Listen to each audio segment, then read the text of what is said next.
Heather, gym owner of Access Fit and Nutrition, NASM certified personal trainer, and Precision Nutrition health coach. And this is the pickleball workout. This is going to help your agility, endurance, and speed.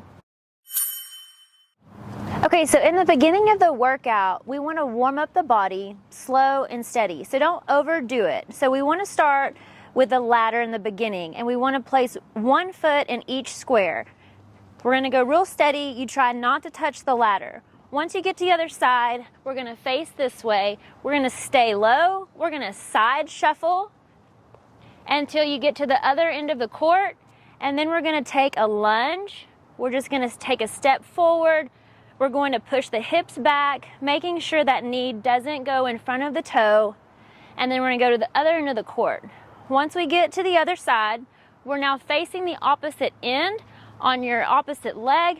Another side shuffle, staying low. That way we're always staying low and ready. And then we're going to raise our toe. We're going to hinge over, and we're just going to stretch that calf out. And again, we don't want to hurt our back or anything. You'll feel a good, nice pull in the back of your hamstring. Take your time, no rush, utilizing the whole court to warm up, and you're going to finish with butt kicks, stretching that quad, and you're going to repeat. So once you warm up the first round, you want to do this 2 to 3 rounds for the court. That way you have a good steady heart rate. But if you want to focus on the ladders afterwards, here are a few other options you can do. After the single foot, you can do 2 feet in each square. Again, taking it slow and controlled. You do not want to touch the ladder or move the ladder. You then want to turn, and you want to place the other toe in front. That way you are actually using both feet first. Once you get to the other end, you can go in, out, out, and repeat, in, out, out. And it also helps when you actually say it so that you don't get confused as well. In, out, out. Now, I started with my right foot here. I'm going to turn, and I'm going to make sure I start with my left foot, which is going to be a little bit harder for me because I'm right foot based. But again, in my head, I'm like in, out, out, in, out, out. Once you get here, you can now do side shuffle. And again, we're working on picking up our toes. That way it helps us when we move really quick laterally on the pickleball court when we're playing pickleball. Again, our whole thing is to work on agility and shuffling. You can do it a little bit faster to progress as long as you're not touching the ladders.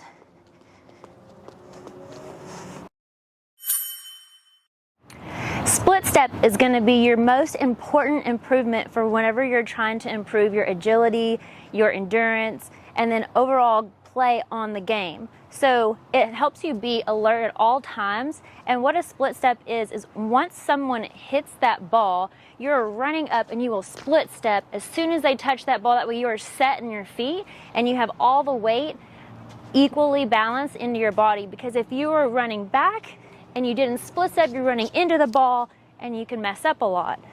So a drill for split stepping is if you use half of the pickleball court, you're getting ready, your feet are hip width apart, you have your paddle set. Anytime you're wanting to do drills for agility and endurance, always be ready as if you are playing the actual game.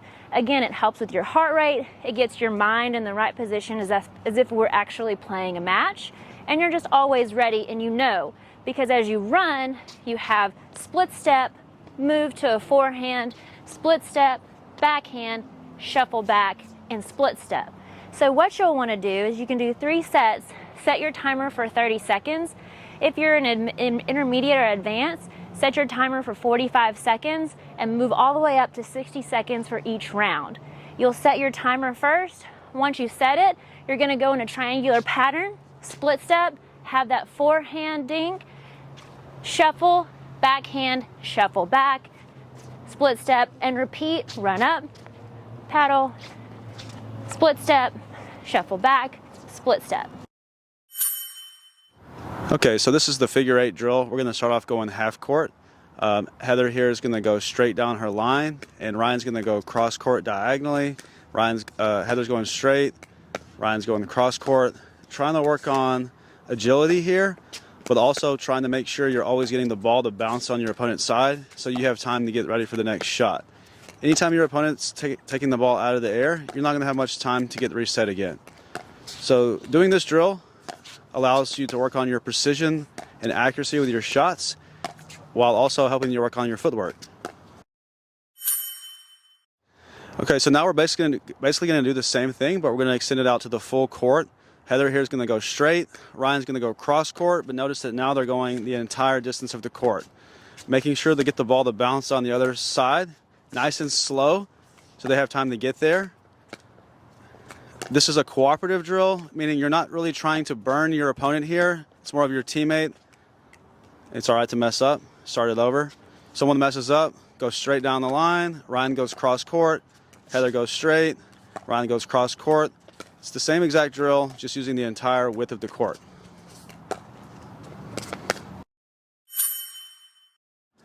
Okay, so this is a little bit of cardio here while also working on your reset dink. Ryan's standing in the kitchen trying to take everything out of the air. Go ahead. He's going to pull Heather to the middle a couple times and then try to get her out wide. When he pulls her out wide, she's going to hit a soft, slow reset to the middle. So she's getting to work on her lateral movement while at the same time trying to hit soft middle so that she doesn't get her teammate burnt. Notice that when most people get pulled off really wide to the side, they want to speed it up and get the point over with. All that's going to do is make your teammate have to cover the entire court. So we're trying to focus on getting that ball nice and slow in the middle so that she has time to get back to her home base and get set.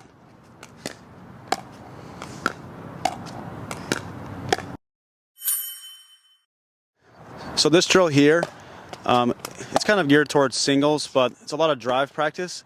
Heather's trying to work on her movement, making sure to split set before she hits the ball. She's placing the ball to Ryan's square every single time, and Ryan's trying to move her around. He's going to be cooperative, though. He's not really trying to hit winners. He's trying to make sure she's working on her backhand side and her forehand side.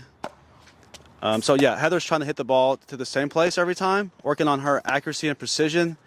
And Ryan's trying to move her around so that she can get some good cardio in and hit the shot from different angles. Now they're going to repeat. They're doing the exact same thing. She's trying to focus on hitting the ball to this side of the court. When you're playing singles or whatever, you could be trying to target maybe a lefty's backhand on this side. Essentially, you want to be able to place the ball wherever you want at any given time, and that's what Heather's working on here. Ryan's moving her around, and she's placing the ball to Ryan every single time. Obviously, if they were playing the real singles match, she'd be trying to keep it away from him, but for the sake of this, they're working on endurance and placement. The better you get at this drill, the deeper and faster you can place the ball. You can make it as hard as your teammate here can get it. Just try to keep it within your physical limitations. So now you can rinse and repeat the drill. Now Ryan's the one moving around. He's trying to place everything to Heather, and Heather's trying to move Ryan around, so he's having to work now. She's doing a pretty good job of moving them around. Not really trying to approach here. Trying to stay back and work on drives. Ryan's placing everything to Heather's backhand side. She's moving them around pretty good.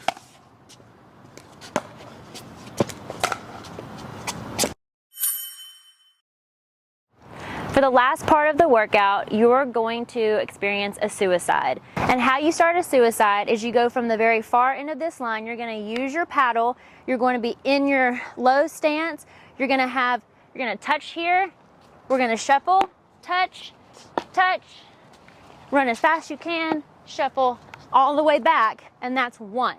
And you want to repeat that for 8 to 10 rounds. If you like these pickleball-specific workouts where we incorporate pickleball into a cardio workout, like and subscribe. And if you want one-on-one online training with Heather, I'm going to drop a link down below. And you get 10% off your first month. And for more videos like this so you can elevate your pickleball IQ so you can play harder and smarter. Hit that subscribe button down below so you get notified when we put up new videos. Hit the like button because it really helps us with the YouTube algorithm, and drop a comment if you like. All right, until next time, see ya.